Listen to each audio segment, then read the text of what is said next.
Hello and good afternoon, and also good morning and good evening, because this is on the internet. So, depending where you are, hey, how's it going? This is Recruiting EQ episode number 61. Lucky number 61. So, good old 61. And this is our Success and Wellness panel. This is the third Success and Wellness panel. It's a new thing we're doing the second Wednesday of every month. So far, so good. I think people are wanting to talk about stress and wellness because of hashtag 2025 everything. And this one, handling the ups and downs, really quick ups and downs. It feels like we wake up in the morning and spin the wheel. What's going to be on the news? Is the market amazing? Is it terrible? Are we at war? What's going on? And how do we navigate that? So thanks very much to my panel guests for being here.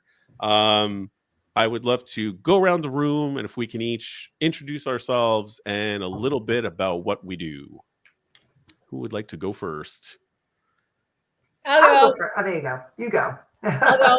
I'm Monica Bloom. I have a background in creative staffing as a recruiter and then as a leader.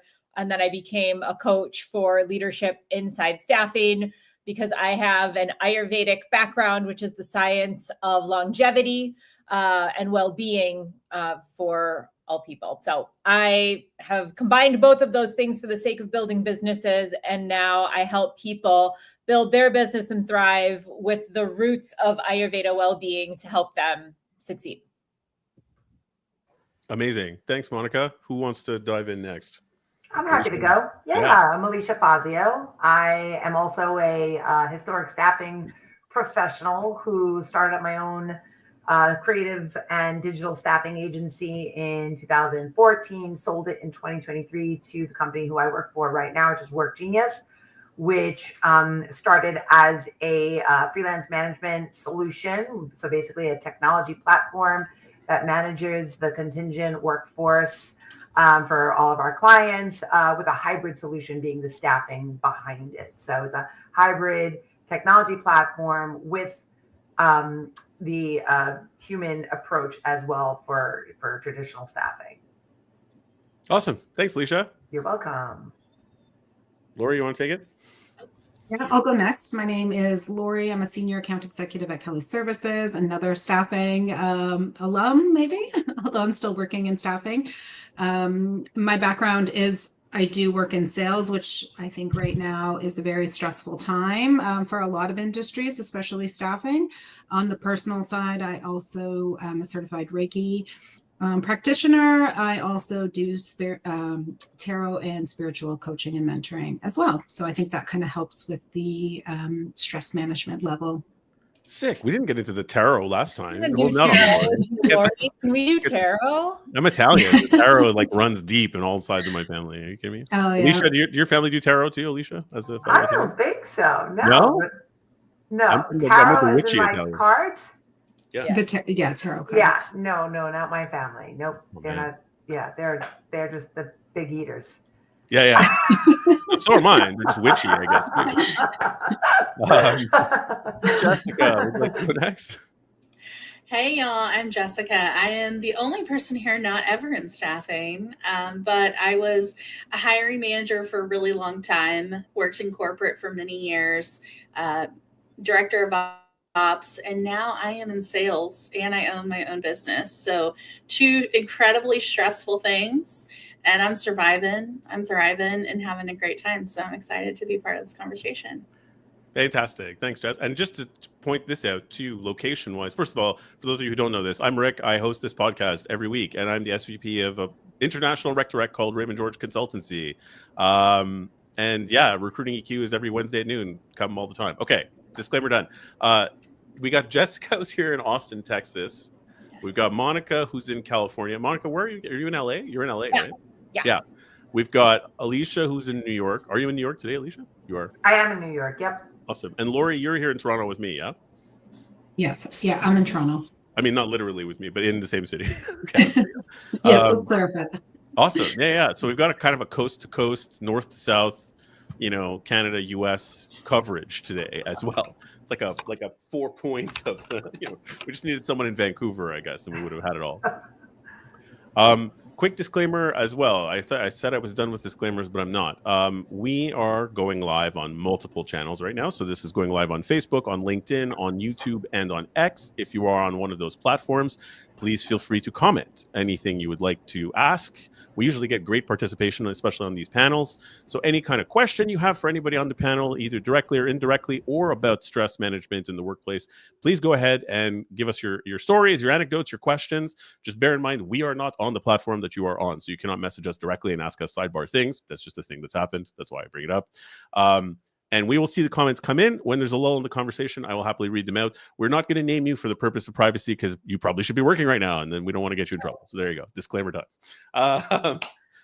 Okay, so today's topic, handling the ups and downs. What I meant by that, as I said earlier, is to me anyway, it feels kind of like I get into conversations with a lot of people at work and outside of work about just being like, I just don't know how to keep it going when I have no clue what I'm dealing with in the day. It's like, spin the wheel. Is today going to be a good day? Are all my clients going to go on hold? Are people going to, my existing business, is no one going to pick up the phone? Or are they all going to dive on and give me too much work to do because it seems like the market's doing well for a little window? And how do you manage all these ups and downs? How do you manage stress? How do you guys feel? Is that the same? Am I nuts? Are you feeling the same thing out there? And what do you do to manage that kind of thing? I think it's inevitable to not feel it, right? Like it's where you can turn on the news and the uncertainty out in the world, not just our own local markets, but is makes it really, really difficult not to immediately feel stress. So I think that, in my opinion, the first thing you could do is accept that, right? Like, acceptance is a huge part of stress. You can only control what you can control, right? So you can control not turning on your television or not turning on the news, right? You may not be able to control the workload that your manager is going to give you because of whatever outside influence is coming down on the corporate environment and doing more with less, or things of that nature. So I say, for me, number one is so yes, I'm in complete alignment, but then number one is, number one rule is try to just control your controllables. I could stop talking and let someone else get airtime. I love that you said that, because recently I have been feeling just a lot of discontentment with everything, because there's just so much chaos. It's hard to be appreciative of anything that's working, because it kind of feels like you had mentioned, Alicia, it's temporary, like it's fleeting. And there's so much, I think, anxiety tied to that. So one thing I started doing is I was like, I feel this anxiousness. Like, I live in the city that it's so expensive to live here now. And there's so much chaos and there's all these like negative things. And I feel like the soul of community is dissipating with all of these changes, like for me. And so I started taking walks, and then I realized, oh my gosh, I'm not making time to appreciate the slow things because we move so quickly. And then when you really start stepping back and you're like, how can I be intentional and slow with the relationships that I'm nurturing or managing, like from a sales perspective, from a business perspective, it is night and day. So today, right before this call, I was making cold calls, on the phone, trying to track down people that are busy and they don't want to talk to a sales girl. And one of these receptionists, she has just gone above and beyond. I was on hold with that girl for 10 minutes while she tracked down the contact that I had sent something to. That's nice. She is overachiever. And so right before we met, I'm in Canva creating a thank you card for her that she can put on her desk that says, "You're awesome, period." And that's it. Like, that's the message that I want to send to her. I think when she gets that in the mail, it's going to make her day. It's going to make her realize, like, her little piece in that grind of the chain that we all work in is seen and appreciated. And that builds so much relationship currency, but it also makes me feel better about doing grindy stuff. And so that's something I've really made intentional in my day. Like, how can I just be more kind and more human when we're blasted with like AI and insecurity or like insincerity all the time? So that's kind of helped me a lot. To my identity, My identity is not a crazy girl running with my head cut off, even though like I play one on TV. You know? Jessica, just for a sec, I think that's interesting because it brings together the two ideas that I wanted to bring together on this podcast too, which is success and wellness.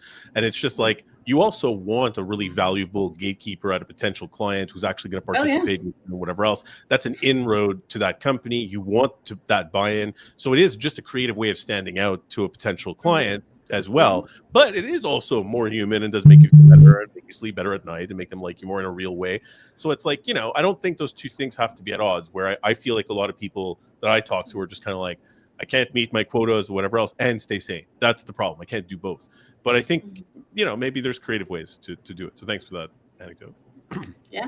Absolutely. I was going to say it is important to be mindful and also take a moment to be thankful for yourself. Not only be grateful for maybe interactions, where you live, maybe the company you work for, but have some gratitude for yourself, have some patience and kindness towards ourselves, because I do think that stress sometimes comes from self-imposed restrictions we place on ourselves. Yes, there's maybe your boss, or if you have kids or a partner, and they all have certain expectations of you. So sometimes the way that I feel is I'm being pulled in 100 different directions. Somebody wants this for me, somebody wants that for me, somebody wants this for me. And sometimes it takes a moment for me to ground myself, center myself, and say, okay, what do I need? What do I need for me? Because it's really hard to give continually to other people when you're not filled up yourself, whether that's full of gratitude or love for yourself. I know it sounds a little bit corny, but really taking that time to center yourself in the day when you are feeling anxious, when you are feeling overwhelmed, and just say, okay, what's important to me right now? Is it I need to go outside for 10 minutes and go for a walk and clear my head?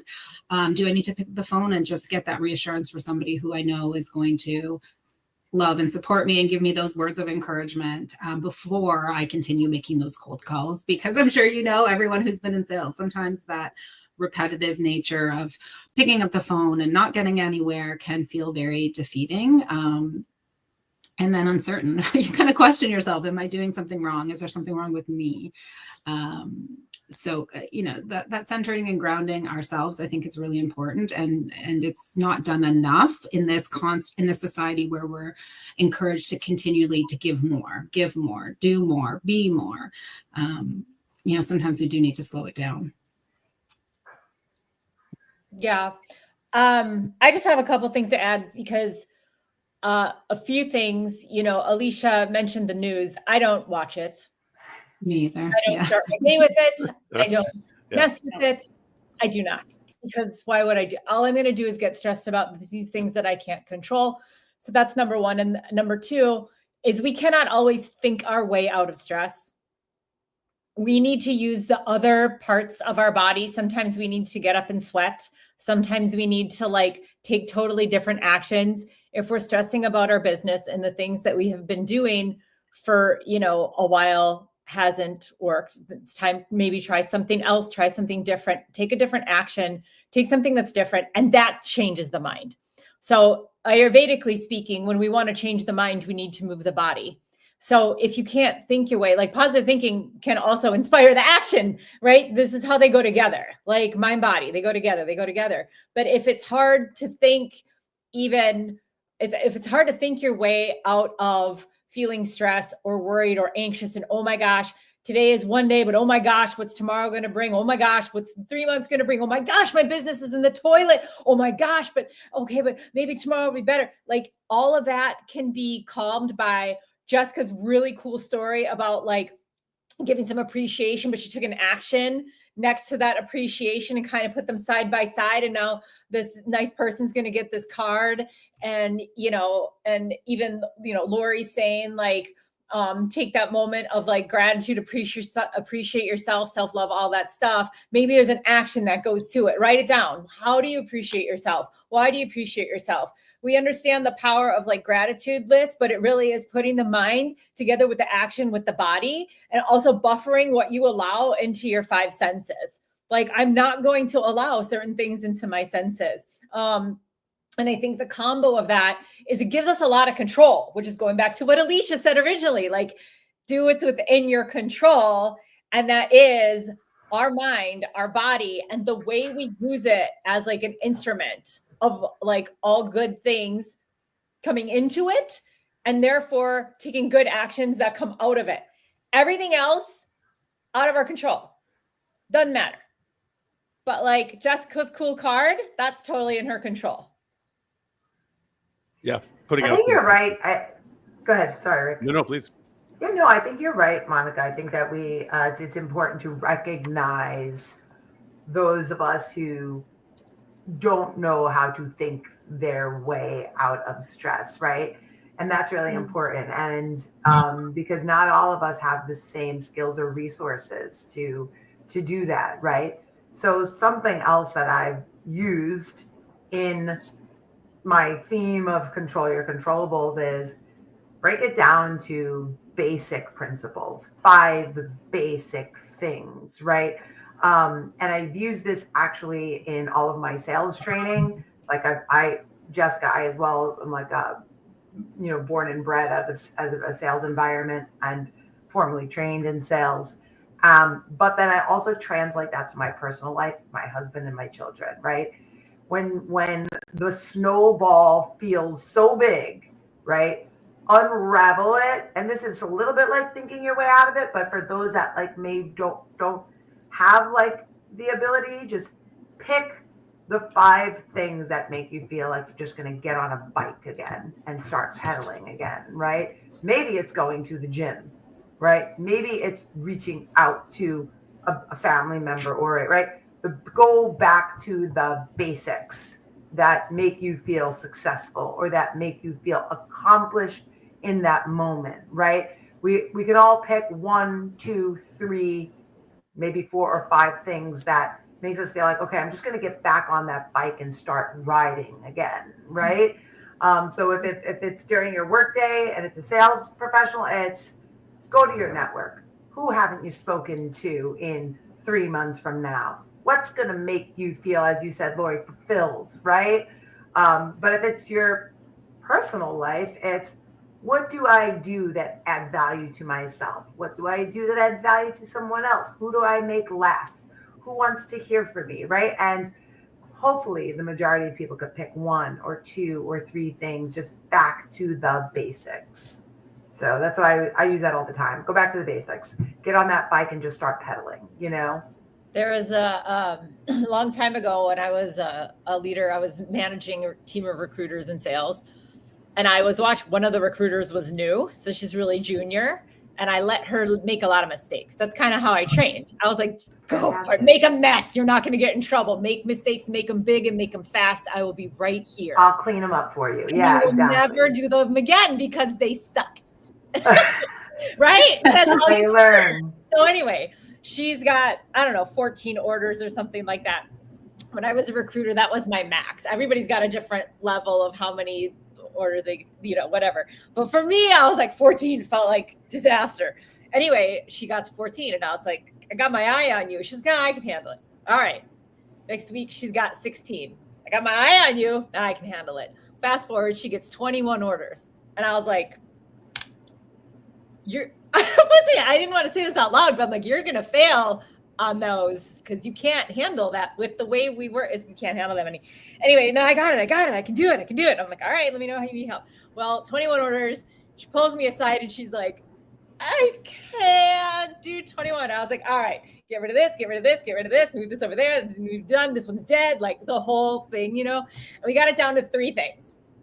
And I was like, what are the 3 things you can do today that's gonna help you move forward? She picked her 3 things and then she was off, but it was like to support what Alicia was just saying. It's like trimming it way down to like really tiny things that just feel totally doable gets you going again.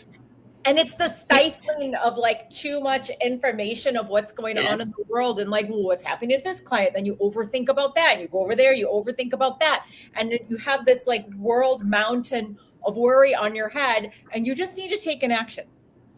And then, simplicity is so critical, Monica. Like, I love that you say that because I am a very deep, like strategic thinker, but also my like trauma response is solutioning, but then I'll do it in this like super convoluted way and like take in all these data matter, just because I'm like, I don't want to miss anything. I've got to make sure I know everything so I can like walk in confidently.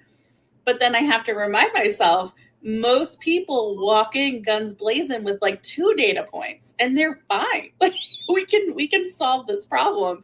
So simplifying that stress, because then you get so overwhelmed with all of that noise that you're like, what if I don't do the right thing? Well, you know what? There's a few things that are absolutely always going to be right. Being curious, figuring out what next steps are. Like there's these things that you can do. And I use AI sometimes when I get way too complicated with my thoughts. I will go into ChatGPT. I'm like, tell me what I should be doing like a 5-year-old. Like just simplify it for me, because I am in my head way too deeply right now. And I know that. And then it'll push out something like, oh yeah, I should have just sent the email. Like what? And sometimes it just takes that little extra external, which today we can use all of this really amazing technology to help coach and guide us too, which I love, because I mean, I'm a talker. So if I get on the phone with a friend, it's going to be like an hour of my life. And if I need like something quick, I go to my tools and I'm like, how do I simplify this? Right. So I think that's just such a great thing to remember, Monica. It's just keep it simple. Don't overthink it. Just be calm, because the optics of whatever you're doing, if you're doing it with like great intention and with quality and your expectations are high, your delivery optically is going to be high. Your noise in your head is just making it harder for you. So I love that you said use chat. I use my chat GPT all the time to sort my brains. And I don't even have to write nice sentences about it either. I'm just like, blah, blah, blah, what's going on? And then it's like, oh, well, here's 3 things you need to do now before noon. I'm like, great. Tell me what to do. The overthinking thing is real, right? Like I think a lot of, you know, in sales and in recruitment or any kind of sales, really. I mean, and Jess, you dealt with a lot of startups, particularly tech startups, you know, which of course Austin has been booming in for a long time. I imagine that space has been ups and downs for longer, even than the rest of like the past, I don't know, 5-10 years, forever. Yes. But it kind of seems like, you know, overthinking is trying to control uncontrollables, to go back to what you were saying, Alicia, too. Like that's what overthinking is, at least for me, because, you know, there's so many, just acceptance, that like radical acceptance, like you opened with, Alicia, you know, is hard in sales, in recruitment, because to an extent we're trying to predict outcomes of things that are impossible to predict for a living. Like that's more or less our job description. So it's this weird balance of being able to just accept that it's like, I don't really know how this is going to end up. I can try my best. I can show up, really, you know, I can promise people that I'm going to do all this stuff, but do we really know? Dealing with human beings, dealing with sales, it is a lot of unpredictability. Do you guys find that that's a big piece of the stress? Is the ability to sort of have faith and just take a leap of faith on yourself, I mean, you know, or however you work in your faith, as opposed to being based on fear about those unknowns? I would say a little bit of where I think that uncertainty comes from is from fear, right? We're scared. We don't know. Like, we don't know, again, the uncontrollables. We really don't know what's going to happen in a minute from now, 10 minutes. Like, everything in the future is unknown. And I think our brains try to connect the dots, okay, from past experiences. And we all have some trauma and things that we hold on to. So, you know, sometimes it becomes that worry, that fear of, oh, well, if I did this, this happened last time, is it going to happen again? And so then we try to control it and maybe modify our behavior in order to change the outcome that's more preferable to us. So I think it's kind of working out some of that fear. And like you said, taking a little bit of leap of faith, trusting yourself. Sometimes I'm like, you know what? Everything has always worked out for me. Like, when has it not worked out? Have I made a mistake? Absolutely. Have I not done anything? Like, have I made mistakes and have things not gone the way that I wanted? Yes, but I'm here. I'm healthy. I'm alive. So in some way, everything has always worked out. And when I really got into spirituality, I started following this or listening to this lady, Abraham Hicks, if anyone knows, you know, if you know, you know. And she says something that everything's always working out for me. Things are always working out for me. So when things start feeling a little bit chaotic or I'm getting overwhelmed and stressed, it's that rolling mantra. Things are always working out for me. Everything's always working out for me, because it's hard to see it in the moment when maybe things are falling apart, or perceived things are falling apart. It's your perception of things not working out. So that really helps me stay grounded and centered, that, hey, I'm on the right track. Even though I can't see it right now, I'm going where I need to go. The universe is guiding me in the right path. I do need to trust. I do need to let go of feeling like I need to be in control of things that I don't have control over. The market right now, the tariffs right now, the uncertainty that's affecting staffing is outside of my control. I can make 100 cold calls today and maybe nobody's buying. That has nothing to do with me, has nothing to do with the amount of calls, the effort, my script, the delivery, the what I'm offering. People might not just be buying because they're not buying. It could be me, it could be Jessica, it could be Monica or Alicia or you, Rick, calling. It's not necessarily going to change the answer that you're getting. So something that just popped in my mind when we were talking, I feel like we're in a secret cave and that there's actually not people watching. So I'm just going to talk to you like that. But like, remember when we were kids and we would go call on each other to go play, and you go call on each other and you'd go play, and you didn't know what you're going to do that day. You didn't know what you're going to play. You didn't know if you were going to jump off the thing on the swing set and smack your face and knock out your tooth. Like, we didn't even think about that. Did not think about falling off of something and smacking our face and losing a tooth. You just would go out and play. What if we just decide that like our days are playful like that, except we have like tools and businesses and stuff that we're supposed to do. But what if we're just like, let's go play? How fun can we make this? And with the fun is obviously business strategy and the things you got to do and whatever. Like if you want to get up on top of the swing set, you got to climb the things and you got to get up there. It's maybe the same, but like, it feels a lot of times like everything is so serious and so worryful. And I know it's like just adulting and whatever, but like, what if we just played as kids? We were like in our authenticness. What if we thought like that, which is really not thinking at all. It's just showing up. Yeah, just doing. It's just showing up. So what? You knock out a tooth, man. I love that. That makes me so happy. I think I was coaching one of the sales people on our team, and he was just like, hey, I'm having a really hard time like connecting with this person. And I was like, okay, let's just step back, because your goal when you reach out to people is not to close a deal that day. Our sales cycle is long. So you are never going to close a deal the first contact. So just put out of your mind that you have a transaction that needs to be done today.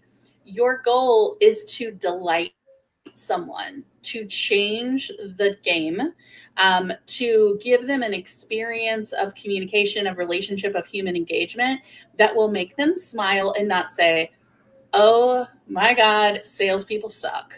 These people suck. I hate them. I should not have answered my phone today. If we can do that, and that's not for salespeople only, that's for anybody who has a job. If I can show up today being playful, like Monica, I love that so much, because it's not that serious. There is just nothing, like, unless we are literally saving someone's life, okay? Like, we are doing really intense work that has major consequences at the end. It is not that serious. And I think that's, Rick and I have had many conversations about just being playful, being silly. I mean, I'm wearing a Pinky in the Brain shirt today. I wore this out on sales calls with my blazer last 2 weeks ago, because I love conversations of world domination. Okay. That's one of my things. And I love that. And I'm going to have a good time building rapport with a random stranger over that moment. And I think if we just simplify it, but just have fun. Like, am I weird? Is Rick weird for having a 12-foot cat house behind him? Yeah, sure, whatever. But you know what? I wish somebody... it was 12 feet. Only 10 feet, though, unfortunately. Okay, I'm sorry, 10 feet. But I wish it was 12. But I think having fun and relating to people is so much better, because you break down the script that we have. Monica calls me and says, hey, I'm Monica. I'm with this company. I do this thing. I'm like, ugh, gross. I don't have the answer for Monica. Therefore, I need to disassociate myself from the human connection so that I don't feel guilty by saying no. And when we untap that and we realize that about ourselves and others, Monica, what is fun that you're doing today? Do you have lunch plans? Like, what'd you pack today? Like, there's just different, you set that tone, you disrupt that script that we're all so accustomed to, like, just vomiting out of our mouth. No, I'm not interested. No, he's not in the office today. Like, those are the responses that we get. But if I don't ask that question, I don't get that response. So if I'm being playful, I don't get that response. And then I usually get someone delightful who was willing to help because they feel seen. So I love that. I love the play, Monica. You were so excited about it too. You were just like, your face was all lit up. It was so fun. Yeah, I just can't handle, like, I play has to be a really big part of my day and the way we approach things. And I'm sure Lori is familiar with this too. And maybe you guys have heard it, but like, I don't have to do this today. I get to do this today. I get to do this today. Come on, let's go play. What are we going to do? And when you're playing, you're not, like I said, racing ahead, and you're not thinking about the past and all the other bummer days that you had of playing. You're thinking, you're totally in the moment, and you're loving it, and it's fun. But it doesn't always last. Like, I think it was maybe Alicia said that, like, every day is like up and down, like way in the beginning of this.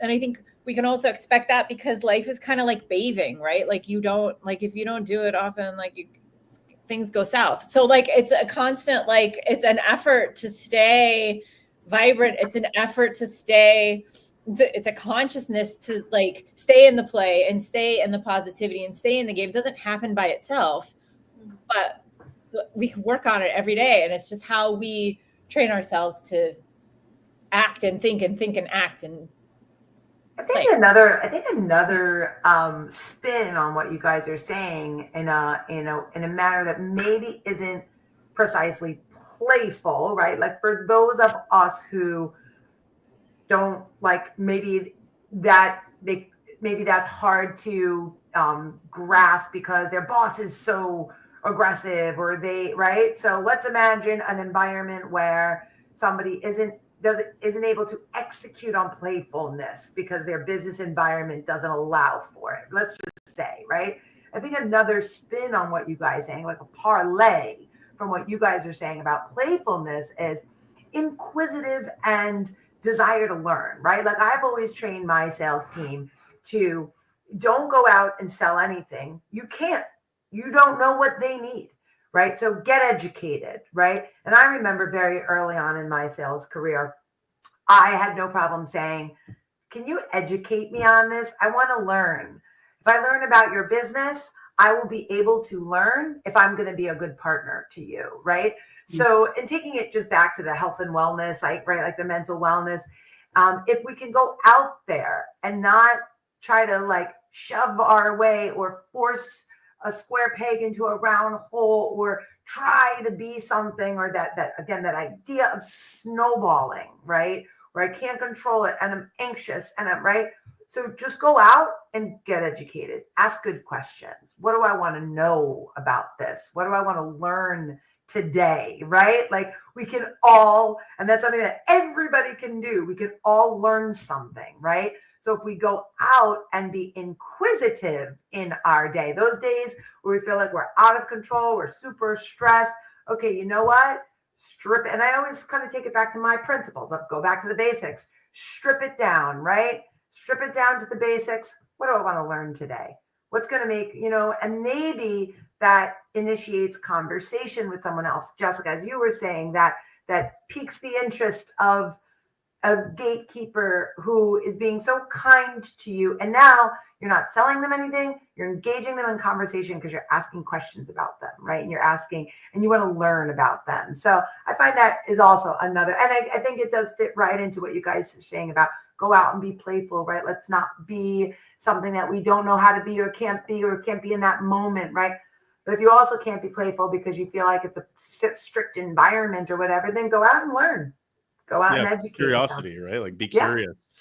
In my own journey through trying to navigate being a super stressed person and engaging with things like therapy and whatever else, it reminded to me, and this was kind of a game changer for me, but I keep reminding myself. I'm curious how you guys feel about this, but it's just like all the feelings that you will ever experience come from you, right? So it's like you never get to be outside of yourself. Yes, you are reacting to the world that is around you, but the feelings themselves are coming from you. So there's this quasi cheesy, but whatever, I'll bring it up anyway, adage that someone threw my way at some point that I actually thought was pretty cool, which is, it's a little story. So like there's a picture of a map, basically a map of the world, and then someone tears it all up and says, okay, now glue it back together. And you're like, oh my God, how am I going to put this thing back together? And it's so difficult because it's so many lines and I don't know what's what, and it's not labeled or anything like that. And they're like, okay, now turn over the pieces. You turn over the pieces and you see it's a picture of a person. And you're like, oh, okay, well, a person is easier. I know what a person looks like, so I can actually put the person back together. Now, of course, when you put the person back together and you flip it back over, what have you done? You've fixed the world. You've put the world back together, right? So it's the analogy being like, if you focus on yourself and remember that all your feelings are coming from you, of stress, of whatever else, you're getting in the way of how you interpret the world, right? And if you can try to find a way to deal with the feelings that you're feeling and not think of it as, oh, it's all external problems, thus I need to solve the external problem in order to feel better. That's, I feel like, where it starts to get like controlling uncontrollables, But if you can sort of deal with your emotions in a different way, then you show up different at work, you have different conversations, your curiosity goes up, your job feels different. And I mean, it's hard to keep sight of that. How do you guys feel about that sort of side of things, like trying to manage your emotions separate from the stress you feel in terms of your deliverables and all that? I would say, like, what I'm hearing is as so within as so without kind of thing. So what Sorta, yeah. we're like, reality is really just a projection of ourselves. We're perceiving it. How I perceive this conversation may be very different how everyone else is perceiving it. And so I think that's where it is about working on yourself a little bit. I think what Alicia was saying is a little bit about that curiosity, and both what Monica was saying is that childlikeness, that innocence, that authenticity that we seem to lose a little along the way as we are maybe projecting what other people think, what other people feel, how we want to twist ourselves to be what other people need us to be. And we kind of step away from ourselves. And so I think when you do work on yourself, and when, like, I'm sure we've all experienced it when we've had maybe not a good day and you turn on your computer and everything seems to go wrong. This person says no, and nothing you seem to do makes any sort of difference in how everything is. But if you take a minute and take a breath and then start over again, things can click. So I do think that what we bring into our day is a lot of times what we're going to get out of the day. So if we're negative, we're not feeling great, we're feeling overstressed, it can be really hard to move the needle versus we're coming in open-minded, curious, a little bit playful, not taking it too seriously.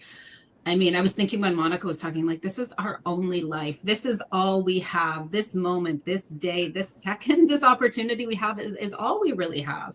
And I think we do lose sight of it because as we're projecting constantly in the future, we give ourselves this unknown timeline to think we have so much time to figure this out and get it right. But that's just a projection. We don't know. And all we do know is right here and right now is what we have. And we really need to take a moment and not only appreciate it, but just make the most of it and enjoy it. I think, like, honestly, I'm enjoying this conversation. I'm learning a lot from everybody. And I think also who you surround yourself with is very important. Like, just even this conversation, I'm learning a lot. I feel, obviously, hopefully people are learning a lot listening to us, but I think I'm just enjoying being around a lot of like-minded people who have experienced very similar things and can help me grow as a person, as a salesperson, and as an individual. They're definitely learning a lot, Lori. Sorry, go on. Yeah. Lori, I was really aligned with you when you used the word gratitude, right? And it's such a powerful word. I think that as I've grown and aged in my own life, there's gratitude, forgiveness, and acceptance are these like fundamental things that I know are really hard. And you have to, it takes time to understand those like fundamental characteristics or qualities or attributes. But once you can master like acceptance, even in the workplace, right? It's like once you could say, I'm not in charge of that. That is something that exists here that I cannot control. And that is, I have to accept that and learn how to live with it. And then it takes you to, can I be grateful that I'm here and I have that, even though I disagree with what's happening or don't like it or it's not right.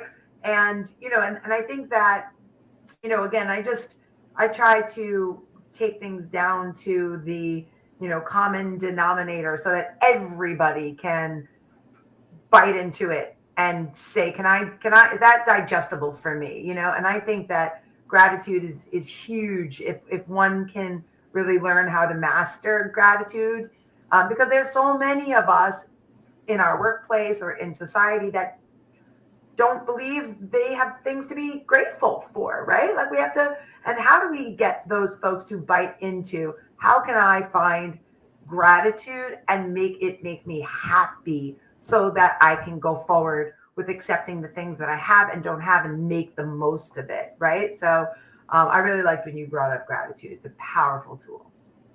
I think it is. And, it makes me think, I was having a conversation with friends over the weekend and we were talking about, politics, which I hate talking about politics because I feel like so many people have bought into this, like, I identify as my political belief system. That's my entire identity. And we're kind of trained to do that. Like we're trained from young ages to identify in roles or like I'm a mom, I'm a student, I'm in second grade. Like there's all these like titles and roles that society really puts on us. And then there's this box of behavior for each one.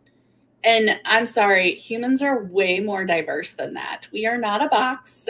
We are much more complicated than that. Yeah. It's so much more complicated. And so when we limit ourselves to be assigned to an identity, and that's like such a big word. And, maybe not everyone agrees with that, but I come from a place of like a spiritual identity. Like I'm Christian.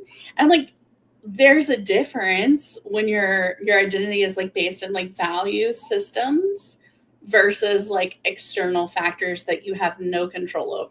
You don't have a relationship with that role, whatever. Like when you misplace that humanity about yourself and you just take on this like warrior, equipment, you're putting your role on. It's so easy to get wrapped up in the anxiety of all of those uncontrollables, and it's not manageable because it's not how we're supposed to live, right? Like that's too complicated. But I love what Rick said about it's your responsibility to not be triggered. Gabor Mate said like the most beautiful thing, which was you don't get triggered by things outside of you because you've done the work inside. And I'm like, man, that's so true. Like, that's so simple. We have the ability to not be triggered by external things. And I think Lori was kind of like leading into this. Like, when we let those things consume us, then we get really out of alignment of who we are and like what our personal goals are and how we want to serve people or show up in our temporary role of whatever that is within an organization or a time in your life. But I think it's so interesting when you think, is this a true identity? Like, check yourself, because I'll get all riled up about being the oldest and knowing everything. I have 7 siblings. I'm like, no, your wife does not know the answers, brother. Let me tell you what you should do, right? Like, that's kind of a role. That's not really my place. So I need to check myself. And it comes up in the smallest moments in our lives, but also the biggest. And if you start seeing those patterns, I think it serves you so well. And I know Rick had mentioned like therapy, like being able to analyze that data and understand like what's emotional versus like what's real, what's perceived, what you're projecting, as Monica said, is a game changer, because you start pulling those skills into every aspect of your life, like personal relationships, like Alicia said, with your family, but then also external. And it just really makes a difference, and it reduces that stress because it's just not that serious. I told my sister yesterday, babe, it's not that serious. It's going to be better. There's people having a good day today. If it was that serious, no one would have a good day ever. Yeah. Like, that's the truth. So I think that's a beautiful thought to share. Thank you for bringing that up. quick sidebar on Dr. Gabor Mate. I actually saw him in Toronto last week, and it was way too expensive, but it was still a good talk anyway. I mean, I like the guy, but I could have watched it on YouTube. No offense, Gabor, but I should have watched it on YouTube. Maybe it was very pricey, but it was a good talk. And he was talking about how even Western medicine, like a lot of people who are sort of at the forefront of research, are talking about how there isn't really that much separation between what we perceive as stress, trauma, whatever that is mental health and physical health, because trauma and traumatic memories and whatever, the cells that are required to experience stress and trauma are located all over the body, and they get together when you're having that experience and re-experiencing it. So it isn't just like it's all in your mind. It's like, well, no, there's a physical thing that happens within your organism that changes your body chemistry, and different cells repattern themselves and so on. So it is all kind of one big thing, right? So it's like your physical and mental health. And I guess that goes right into Ayurvedic and or I'm like, well, the mind resides in the heart. That's where the mind is. Right. The mind pervades the entire body. It's not our brain. Everything. Not in our head. It's throughout the entire body. And then it goes to the gut and the vagus nerve, and it goes all over the place. So we are our mind. And as we mentioned last time, the last podcast, Rick, that we were on, was the mind has the ability to go beyond the five senses. I think it was, sorry, go ahead. Are you still? Sorry. Yeah, sorry. It just has the ability to go beyond the five senses. And so for good, for bad, we can bring the mind back to the body with the five senses, or we can let it go be imaginative and inventive and worrisome and anything else the mind's going to do if we don't control it. I was going to say, I think it's Dr. Joe Dispenza that talks about, like, your body doesn't know the difference between something you're projecting versus something that's really happening. So like they put like little, I don't know how they test it, but if you're saying he talks about manifesting, but if you're projecting something that's going to happen in the future, your body will react similarly if it's happening right to you in the moment. So I think that comes in twofold. When we're stressing about something that hasn't happened yet, our body is physically holding on to that stress and that worry about something that hasn't even happened. But also, if you're, say, manifesting and you're wanting something to come in a positive way, your body can react very positively, and it helps attract that into your life. So you can be attracting more worry and fear and doubt if you let your body go that way, or your mind or your projections, or you can let your body go more on towards the positive, which I do think is really important. Why we need to kind of have a more control over what we can control, which is our thoughts, our feelings, our reactions. And one thing, I know it's so simple, but something that it bothers me a little, and this is personally, but when people say, you made me feel this way, you made me angry, you made me mad, or I personally don't think that anyone can make you feel anything. I think it's your reaction, your feelings to something that happened. Somebody could act not great. Right. It's how you choose to handle those emotions. So again, it's such a small thing, but we have this habit in the English language to say, you made me this, you made me that. And I think that's come from a little bit of therapy and working on myself to be, hey, I'm in control of this. I'm in control of how I want to react to how, whether it's a stressful situation at work, in my personal life. Two people can perceive the exact same event in a different way. So it's going to be how I choose to react. I take ownership. I'm taking my power back. Yep. Nobody's going to make me feel anything that I don't want to feel anyway. I think it's fantastic, Lori. And I think, sorry. No, you go ahead. And then I got to quit. Okay. No, I again, I really align with what you're saying. And I think what's really important, in also, having a background of therapy as well, is it's also okay to accept that what came at you didn't make you feel a certain way, right? Yeah. Like it's the separation of feelings and actions, right? Feelings and right. So, and it's okay to say that person, what they did or what they said made me feel this way. That's okay.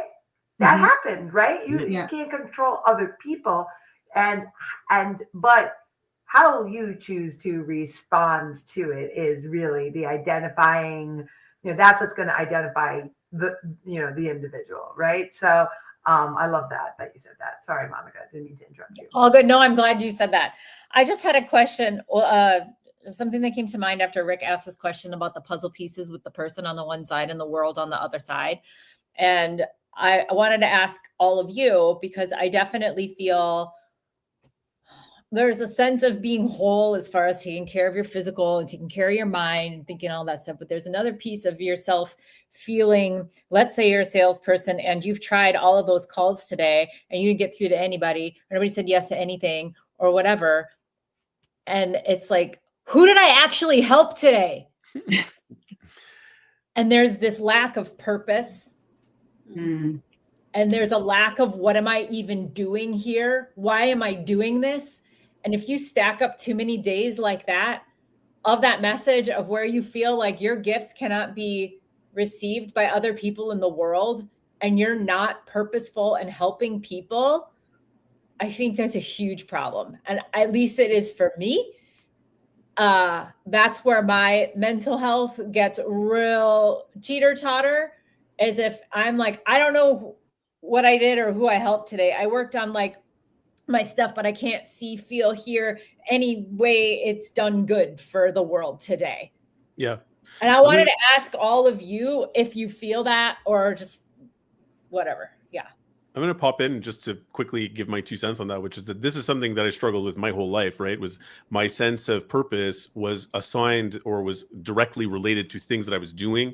And I was like, I was an overachiever in school and all this, like, no shit, right? Look at me. I reads too many books energy for sure. But anyway, but all that to say that it's like, it took a long time for me, even just very recently, and without explaining why, on the recent sort of thing, to sort of get to this point of whatever you want to call it, with therapy or meditation or whatever, this point to where my sense of purpose is no longer related to statistical things that I can go like say like, oh, I succeeded at my job, or this person was really impressed by what I did, or whatever, and to sort of accept that even if I did not do anything in the world, that I'm still a valid person who deserves love and whose life is still meaningful and whatever.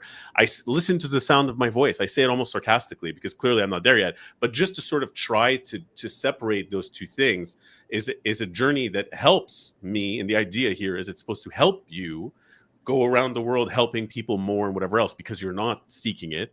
And it's this weird oxymoron where when I don't actually, where my purpose in life is not about those external validations, then I end up actually helping people more, even inadvertently. And it's a leap of faith that I am still very much trying to get my mind around.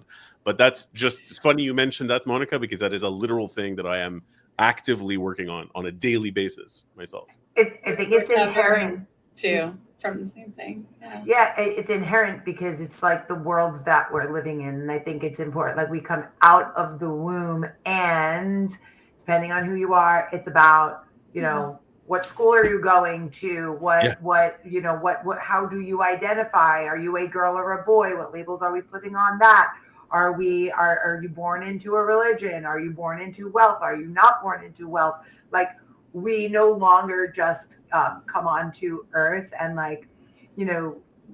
reap what we sow, or we're not farming land. We're not right. Like we're not. I try very hard to find the organic nature in the things that I'm doing on a day-to-day basis. Right. I'm so appreciative of like the stranger on the street who I have no idea where they come from, who they are, what they've done today, but smile at me when we're walking by, right? Like the basic fundamentals of life. And, it's very, very difficult to identify without an external influence, right? So it's not, if we could just live by being kind to one another, right? If we could just live by like in our own silo, our own element of like self-sustainment, self-preservation, but also how that affects the energy of how that's going to affect others. So it's got to be kind, it's got to be organic, it's got to be real and authentic. And like, what does all of that mean anyway, right? So I think it's become very complicated Yeah. to not identify with our successes or identify with all the other external things, right? So I don't really know. I mean, I'm kind of going off on a tangent, but I think being able to find an organic inner peace, whether that's how you treat others, how you treat yourself, and all the things that we're talking about, to just exercise those actions, those words, and perpetuate it on a daily basis in your business, in your family, in your own individual, when you're by yourself, etc. You know, one of the things that I've done this year, over the past year or so, that has been a game changer, which was recommended to me, is volunteer work. So I do volunteer outreach work three times a week, and have been doing it pretty religiously, unless I've been traveling or whatever, for over a year. It makes me show up to my day job different because I don't have the same association. It's helped me grapple with what you're talking about, because I'm just kind of like, well, I don't need to have that weird baggage around me, and I didn't even know it was there until it was gone, kind of thing. Yeah, and then volunteer work, or then, like, again, if any of you are parents, right? I always kind of make a joke. I'm like, I'm working on putting 3 good citizens on this earth. You know what I mean? But then take that one step further, and like, I'm working on managing a team that's going to be authentic and real and kind to the people they interact with. I'm working on walking down the street and making sure I'm smiling at strangers so that they feel my good energy. I'm working on, right? So, but speaking to your volunteer work, that's just yet another action. Right? Yeah. And I think that really, I was going to say, I've actually recommended that as a coach to people that are really suffering. It's like, go volunteer. For real. Find something that volunteers, that will take you out of your dark place real fast. Sure. And you kind of have that human connection and a little bit of purpose, even though it's not maybe the purpose that you get paid for every week or every other week for. It's different, but it's much more simple and it's much more human than that. But I really think, like, at least for me personally, if I go to bed at the end of the day and I'm like, I don't know who I helped today, that's a huge problem for me. So I always have to make sure, like Alicia is saying, even if it's just something small, it could be a stranger or whatever, or like Jessica with her thank you note to the cool receptionist that she's, so grateful for, little things like that. Like, that's who you helped today. It didn't have to do with sales metrics or anything else, but that's who you helped today. Monica, I think, Lori, you're talking, but you're muted. Yeah, you're muted. Sorry, I was going to say, Monica, have you ever thought, like, well, maybe I helped myself today. Maybe I did something to better myself today, because often you don't need that external validation of, yes, I helped somebody, or yes, I moved the needle I think that's kind of putting some pressure on yourself to be like, I need to accomplish something to have a purpose. I do feel purpose is somewhat inherent in all of us, which is to help and to grow. And I do feel that we're all here on this earth right now for a purpose, whether that's to raise the vibration and be more positive and move us out of this time of uncertainty. And I do think that finding purpose is one of the hardest struggles we'll all face in our lives. And one of the things I've actually said to people as I've gotten older is, I'm grateful for every year that I'm here. No, I don't wish I was younger. Yeah, of course, some ways, you look a little bit better maybe. But in the end of the day, I feel like each year is more wisdom and more closer to why I'm here and closer to finding myself and what really makes me happy. And I do think most people, their work isn't their purpose. It might be a part of their purpose, but maybe that is funding their purpose. Maybe that's what they need. Money is a tool to get us where we want to go. But a lot of times we have a hobby, or maybe it's parenting, or maybe it's a side business or a side hustle, but that fills us up and gives us that purpose. And I do feel sometimes, for me, actually, my tarot cards do help me when I'm in that moment of, I don't know where I'm going. I don't know what's next. Let me pull a few cards and kind of see. It gives me a little bit of structure to my thoughts sometimes when I get a little bit chaotic. And it's crazy how accurate sometimes it can be. But that's a tool that I also do, or write down some of my stuff. It kind of helps sort and give me perspective. And I would say sometimes I've read my past journals or my past entries, and I'm like, oh, look how far I've come. Look how much I've grown. Right? Look how much I've changed. Evolution and growth. Yep. Like, Yeah. and then that all evolves and changes, and that's okay Yeah. too, right? Yeah. I Totally. think one thing that just is so clear to me is that I also struggle with that overperformer. I mean, I was managing people at 18 years old. I was one of the youngest district managers in the nation. Like by 21, I had a lot to prove, and I was pretty determined that that was like my success factor. And it's so funny because I really started learning this lesson painfully when my husband and I were in therapy together. We're celebrating almost 20 years together. Hey. And, shit happens. You've been around for a long time. There's going to be some stuff. But like the thing that the therapist was like, okay, so we're going to work on these things together. And I was like, yeah, what's the timeline? What's the plan for this? And she just looked at me. She immediately humbled me so hardcore because she's like, there is not a timeline, Jessica. This is not a plan of action. And I was like, whoa, because I think when I look at my success indicators, those are dopamine hits, those external things. And we're so addicted to dopamine hits that somehow we confuse that with like true fulfillment. Dopamine hits are not soul fulfilling. No, they're but like it's drugs. a really good pretend. And it makes like, I don't know who said it, but there's, I think it was Rick, like how you react to stress is physically and like mentally, spiritually, like it's all connected. Mm. And I'm like, when we trick ourselves into thinking that dopamine hits are sustenance, when they are food for our bodies and for our hearts, that is when we end up in really distressed places. And I lived that for a super long time because I was like, if I don't win today, I am totally worthless. Like, really? I mean, come on. I'm not in jail. I'm not destroying people's lives around me. I'm a nurturer, right? So that's not a true thing. But I think if you look at, is this a dopamine hit or is this a fulfillment? Is this nourishment for me? Yeah. Those are two very different things. If you ask yourself that question, you'll see. I think it'll become much more clearer to you.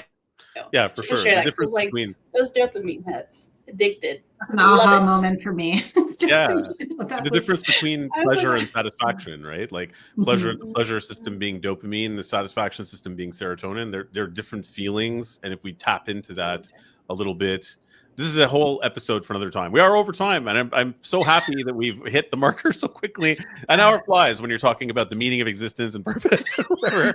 This was a deep one, real you fast. Guys. It's a real deep one.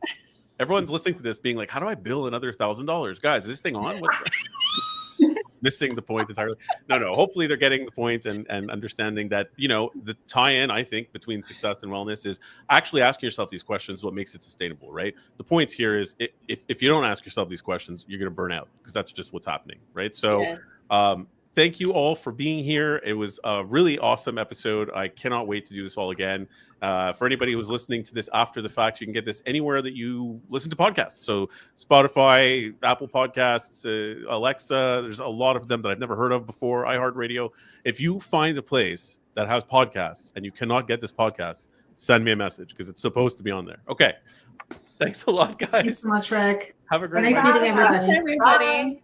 Bye. Bye.